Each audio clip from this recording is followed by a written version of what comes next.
Hey guys, Cichlid Mania here. Figured I'd shoot a video on how my system works and my shelving units. The guy asked me to make a video, so I'm going to make one. Let's start off with the 125 gallon and I'll show you guys how that one works. So basically, you can get these overflow boxes at your pet store or order them online. But basically, at the very top, there's slits cut, and that's where the water level is going to stay.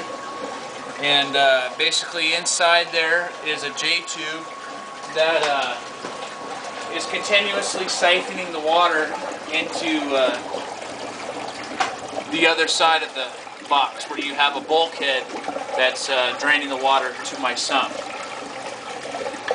Now basically how you start these up is you put airline tube in them, like this one right here.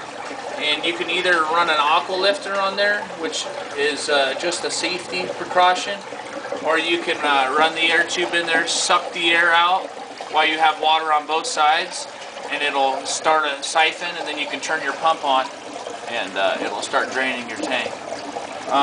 Right here is the drain line. I put a T in here and I open it up so it can breathe and drain faster, so it can keep up and I can turn my pump up faster. Down here on this line right there is a 1-inch return, and that's coming from a 1.6 horsepower pump. It does, I think it does like 29 or 2,000 gallons an hour. I'm not sure. But when you choose pump size, always go with a pump that's fat, that can provide more water than your overflow box can drain. That way, over time, sometimes your pumps get dirty, your pipes get dirty, they slow down or whatever, or maybe you throw another overflow box in and you want to crank it up to get more flow. On this side over here is a 1-inch drain coming from the overflow box. And the reason why I put it like this is so I can slide filter socks up on here and hang them. And that's a good way to keep your water nice and clean. Right here's my sub pump. I got it at Lowe's, I think, for like 65 bucks. I know they're not the right pumps to use because they're notorious for breaking down, but it's working good for me and it's cheap to replace. Basically, this runs into a pressurized pond filter, which is good for up to 1,600 gallons, and I think we're only at like 350. It's got 2 layers of coarse media and I don't know, say about 20 bioballs in there and a UV light, 9 watt, which isn't powerful enough, but my water runs through there and then comes out into a manifold that I built. This is the mainline ball valve and the 125 ball valve and the 55. You can see how I have this turned down. I can turn it up to clean the pipes out or get more flow if I add another overflow box. This ball valve I keep open because I got several other tanks and other things that run off of this water supply right here. So I got a ball valve right here for my sand planters, aquaponics kind of thing. I do this when I clean my pipes out. I close everything, open this up, let it drain into here. I got a timer that turns water on for this, giving this water like a few times a day. So we've been taking time-lapse photos on there, and it's pretty cool to see how much growth we've had. So I'm going to post a video with all those on there.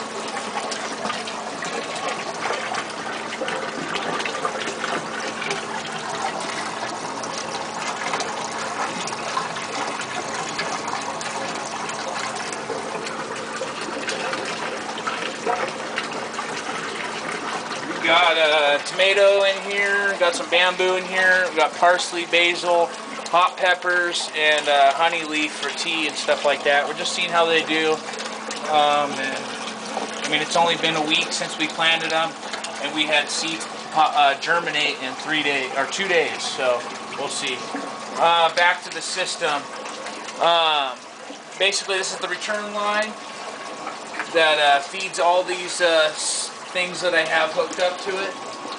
I got my baby tank for my pregnant fish going to here. I got a little ball valve right here. I can control that. I got a ball valve right here that I can control for the 55. And I got this little tee here for the planter, sand filter, and planters that I have over there that I'll show you. Acrylic's really good for fish rooms, basically because you can drill them and not worry about breaking anything. But I drilled this one out, glued two 90s together, and put a screen on there, and hasn't leaked or anything. Both of these tanks drain into a 3-inch PVC pipe down here, which runs to my other sump that I have that's 70 gallons. The other one's 100 gallons. So they share the same water. Both tanks drain into this sump over here. I got a big ball valve on there. I could put a filter sock on there too if I want. Right here is the other water line that I had come out of a tee. This is feeding 2 5-gallon buckets that we hooked together. So this one fills up, runs into here. They're both drilled out, so they drain at the bottom. This is just a kind of like an overflow control. So we always have our water at this height for these. These are, I don't know what kind of flowers these are, I can't remember, but they like to sit on top of the water and dig their roots in. And we threw a tomato over here. We just want to see how it does under continuous water flow. But everything else, huge growth out of all this too. And definitely has been keeping my water a lot cleaner. Okay, we're just going to talk about these shelves and how they work. I got these at Lowe's. I bought one. I think I paid like 140 bucks for it. But each shelf is supposed to support 1,500 pounds. Well, that's not true at all. When you buy them, they come with this particle board that you see right here. And there's a lip right here on the middle of these supports that you're supposed to set this on. Well, when I did that, I put the tanks on there. The whole railings right here bowed down at least over an inch. So basically I had to go and buy some plywood and lay them on top of the railings instead of on that lip. And you can see they're pretty straight. They can support a lot more weight, and you can see this is 500, at least 540 or 30 pounds. You know, here's another 200 pounds. You know, so there's you know, a lot of weight right there. Let's see. Yeah, I went ahead and bought another one. I'm going to use that for my saltwater system. I'll go ahead and talk about my RO filter real quick. I got about a minute left. Got the RO working for the saltwater hot tub and the saltwater 10-gallon. Basically, got the TDS meter. I'm reading 0.01 in my storage container, so all that's really good. My wastewater right here, that runs to my cichlid tank, which I top off once a week. Anything else? I'm about ready to change my filters out. We painted the reflectors black today for the metal halides. They're not chrome anymore. And that's pretty much how my system works. I'm always changing it. There's always room for improvements. But all in all, it works great for me. So I hope you guys enjoyed this video. Hope it helps you guys out. I'll be posting another video soon too. Thank you.